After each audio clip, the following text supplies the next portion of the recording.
Alright, so this is going to be another movie review. This one's called Last Stand at Saber River. This is going to be a TNT original movie, in other words, a television movie from 1997, starring a bunch of washed up actors like Tom Selleck and David Carradine. It's got the Carradine brothers, this time Keith and David. It's just a lame ass western. I gave it 1 out of 5 stars. Tom Selleck plays this former Confederate soldier named Cable towards the end of the Civil War, 1865, wrong century. He's living in El Paso, Texas. They thought he was dead or he got killed in combat, but actually he's kind of like they think he's a war criminal because he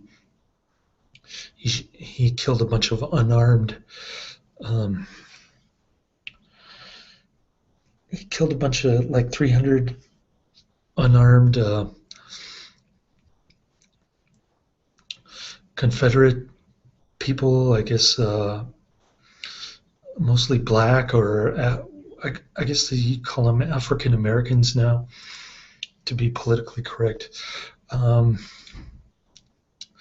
he's being accused of that.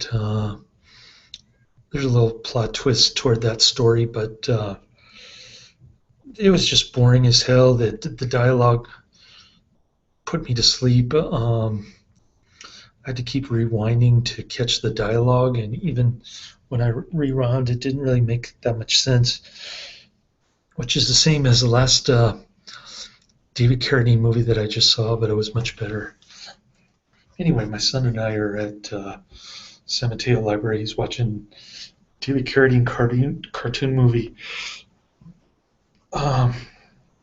which I'll get around to watching just to be a completist, so to speak.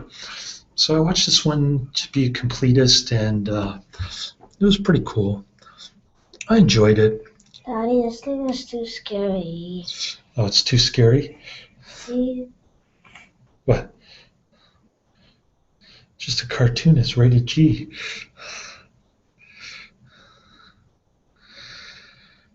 Anyways, getting back to the movie. See? What? I don't like that. That looks scary. What's scary about it? This looks... Anyways, God, my son can't even handle a rated G movie, and he's going to be 7. Anyways, I liked the second movie better, the Roger Corman movie. I didn't like this one. I hated it. 1 out of 5 stars. So they decide to move back to their homestead in Arizona, which has been taken over by a bunch of Yankee soldiers.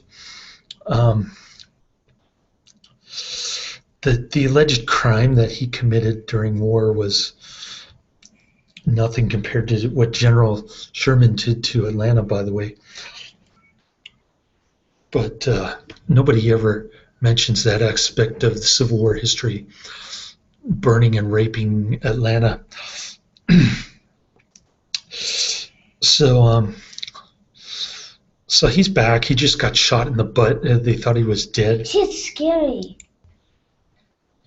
What's scary about it? They're lost. Oh, they got lost?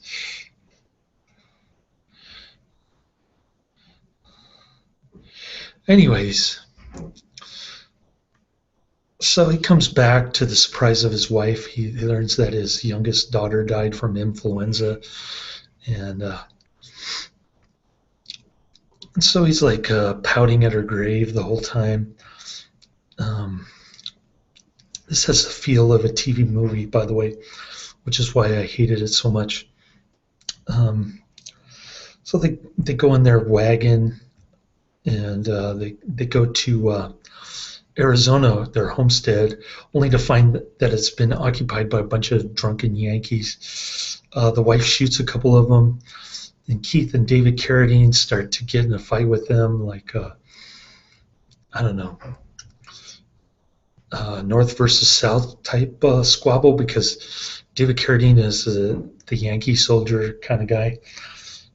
Meanwhile, there's this crazy guy with like a artificial arm who's running guns for the Confederacy, some British guns. He's got a stash in his attic or something.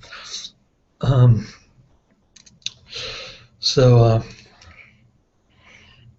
so they're having this feud, Tom Selleck with the Carradine brothers, and then all of a sudden the Confederate dude with the stash in his attic of British guns for the Confederacy, he starts to go nuts when he learns that the Civil War is over and the South lost. He doesn't believe it. He thinks it's a Yankee trick or something. So he just goes crazy, shoots his wife, and kidnaps Tom Selleck's daughter. That's pretty much the movie. I mean, not much in the way of plot. Kind of boring television stuff. I don't know if Tom Selleck's been in any other movies since then, but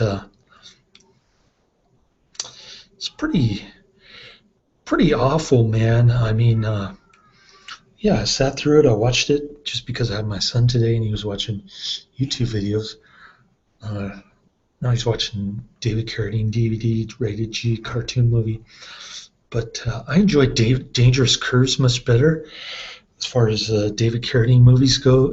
It's with his brother Robert, his younger brother, or Bobby as he calls him. That movie was awesome. I'll review that movie next. But this movie sucks really bad. It's got a lot of big name actors in it, or big name actors back in the 80s, 70s. But a lot of washed up actors. Yeah, it's a Warner Brothers release. TNT original movie, like I said. So I wasn't expecting much, and it gave me way less than what I expected anyway. So I hated this flick. Skip it. Don't watch it. Can't recommend it. And I can't say check it out. So that's the end of my review. 1 out of 5 stars. Laters.